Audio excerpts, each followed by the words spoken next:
Ng'ennaku z'omwezi 28 omwezi ogwokutaano omwaka guno, Juma Munana nga mutuuze ku kyalo Masaka B mu Luka gw'Embirabira mu ggombolola y'e Butimbiko mu disitulikiti y'e Mayuge yalumwa envubu bwe yali agenze okuvuba. Ennaku dh'omwezi dda ya 28 omwezi gwali gwakuna 2025 nayenjire mu maadhi obwire okuvuba bya bisera bya bwire ya mu maadhi okuvuba twatukwebala n'okutega obutimba twalengera ekisolo ekyo kyafuuwa amaadhi twakirengera ku distance twagezaako okwenda okukirumuka titwasobola kidda kyakuba eryato.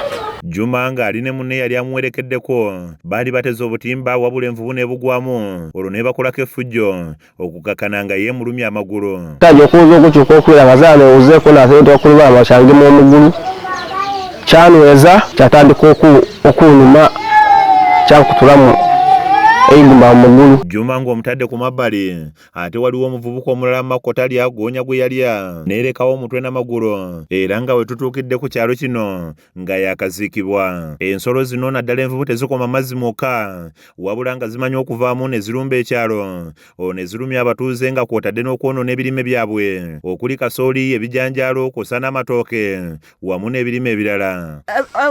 Uno mitaazi ebibiri de bapangisa tubaire tulimirangako okufuna school fees ayi buti sawa ino tuzira envuvu kyoka etulumbye erya buli kintu buli kyetutaawo kale tusaba mu mitaazi ebibiri mwe bapangisa bataamu bikaado tusobola kulimira kutola school fees kusomesa abaana. Envuvu tukosa okutandika saawa 12 ed'eigulo paka 14 ed'enkyo diva mu maadhi tulina envuvu nga 9 ku 8. Ogenda kulaba ekubunda era dida yatukosa dali ebirime byaife dida maka da tusumbuwa da lumente da binga embuzi saa tukeyaza saawa 2 nga tuli mu nnumba tutya nvuvu.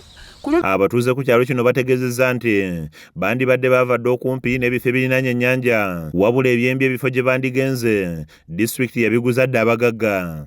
Yatutoolako ettaka lye tubaire tuliko nga tukozesanga kutulimira kusani tuziraniyo tulimira yapangira abagayiga yaguza abagayiga ettaka lye tubaire tulimiranga nga bakali tuwa mitaazi 2 tuli kusaba gavumenti yetulinga kubasimba bikaado kuno kugundi kunanda kuno basimba bikaado. Okulajana kw'abatuuze kuwadiriza ab'ekitongole ekivunaanyizibwa ku bisolo by'omu nsiko ki Uganda Wildlife Authority okusomesa abantu abawangalira ku kyalo kino ku butebe bayinza okubeerawo n'ebisolo bino nga tewali akosezza munne. Aba Uganda Wildlife Authority nga bakulembeddwamu Julius Biryabagaluka obuzibu babutadde ku bavubi abakozesa obwato obutono ku nnyanja ennene nga kino kyanguyiza envubu obagoonya okubalumba. Basajja bananga batera kugenda mu nyanja mulina akaato olina okumakinga territories z'envubu wogiwabiramu n'akaato oba nerya ingini still tokola ki towona kubanga oba olumbye olikonyi olumbye Saddam Hussein.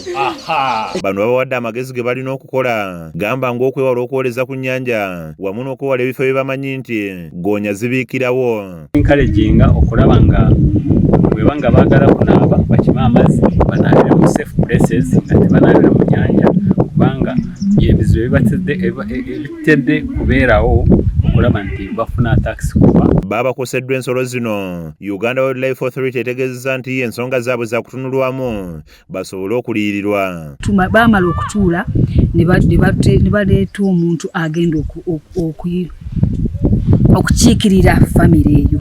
So kati stage gye batuuseeko yeyo okugenda mu kooti okufuna ebbaluwa za administrator of the state. Bwe bamala ozifuna bajja zituweereza akakiiko bikanaaba kasazeemu basobole okuba babasasula ebiba bivuddemu.